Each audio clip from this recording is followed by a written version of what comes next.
കഴിഞ്ഞ വീഡിയോയിൽ ഇൻഡിപെൻഡൻ്റ് ആവുന്നതിനെ പറ്റിയാണ് നമ്മൾ പറഞ്ഞത് കേട്ടോ. അതിൻ്റെ ഏറ്റവും വലിയ ഉദാഹരണമാണ് ഇത്.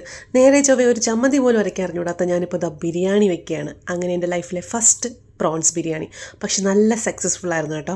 അപ്പോൾ അതിൻ്റെ പ്രൊസീജിയേഴ്സൊക്കെ നിങ്ങൾക്ക് എല്ലാവർക്കും അറിയാം. എൻ്റെ യൂട്യൂബിലെ പല ഗുരുനാഥന്മാരെയും, അതായത് നമ്മുടെ ഷമീസ് കിച്ചൻ, അങ്ങനെ പല ആൾക്കാരെയും സ്മരിച്ചുകൊണ്ടാണ് ഞാനിത് ഉണ്ടാക്കുന്നത്. ഒരു 50 വട്ടം കണ്ടു.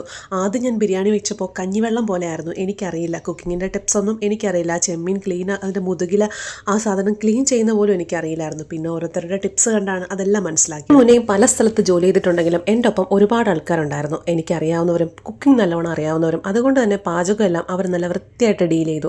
ഇപ്പോൾ ഒറ്റയ്ക്കായി പോയത് ഈ ഒരു സാഹചര്യത്തിലാണ്. അപ്പോഴാണ് കുക്കിങ്ങിൻ്റെ വില ഞാൻ ശരിക്കും മനസ്സിലാക്കുന്നത്, അമ്മയുടെ വിലയും. ജോലിയൊന്നും ആവാതെ റൂമിൽ കുറ്റിയടിച്ചിരുന്നപ്പോൾ എന്നോട് പലരും പറഞ്ഞു, പാചകം ചെയ്യുവാണോ, അതെങ്കിലും നടക്കട്ടെ എന്ന്. പക്ഷേ ഇപ്പം ഞാൻ ധൈര്യപൂർവ്വം പറയും, പാചകത്തിൽ ഞാനൊരു മുൻഷിയായിരുന്നു. മറ്റാരുടെയും കുറ്റം പറയാത്ത രീതിയിൽ നല്ല രീതിയിൽ ഫുഡ് ഞാൻ ഉണ്ടാക്കി പഠിച്ചു. അപ്പോൾ ഒരു നിവൃത്തിയില്ലെങ്കിലും നമ്മളും കുക്കിങ്ങൊക്കെ പഠിക്കും കേട്ടോ.